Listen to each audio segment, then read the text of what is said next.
আজ এলাম ভিডিও করতে। এখানে রয়েছে তিস্তা তোষার ভাত, এখানে আছে ইলিশ মাছ,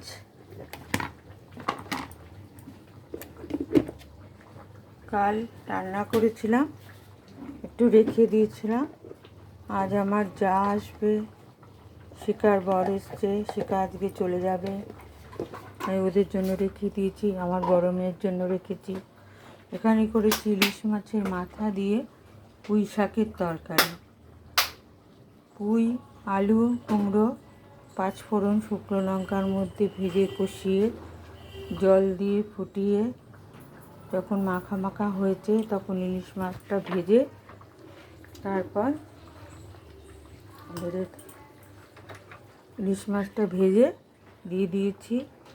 তারপর ভালো করে কষিয়ে রান্না করে মিষ্টি দিয়ে কাঁচা লঙ্কা দিয়ে নামিয়ে নিয়েছি। আর এখানে ধোকা, আগেই বলেছি ধোকা কীভাবে করেছি। আর এখানে করেছি চিকেনটাকে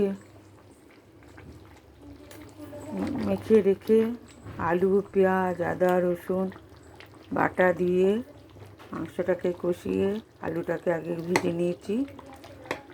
করে এই চিকেনটা হচ্ছে।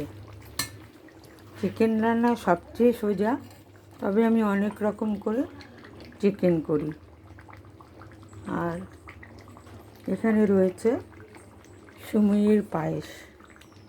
শিকা আবার সুমুই খেতে খুব ভালোবাসে, আজকে চলে যাবে, ওর জন্য একটু সুমুই পায়েস করে দিয়ে দিচ্ছি। এই হচ্ছে। আর ওখানে টেবিলে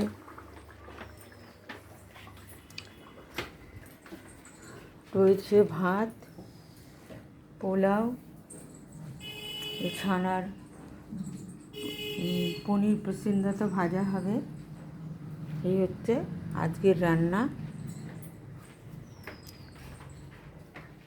সব দেখিয়ে এখানেই আজকে ভিডিওটা শেষ করছি। আমার রান্নার মাসি আজ আসেনি, কারণ ও বলেছিল ওর মেয়ের বাচ্চা হবে, কাল হয়েছে। এখন আর ও হয়তো কাজ করতে আসতে পারবে না, এখন আমাকে আবার নতুন লোক দেখতে হবে। তবে আজকে রান্নাগুলো আমিই করেছি। ভালো লাগলে লাইক, কমেন্ট, শেয়ার করবেন। এখানেই ভিডিওটা শেষ করলাম।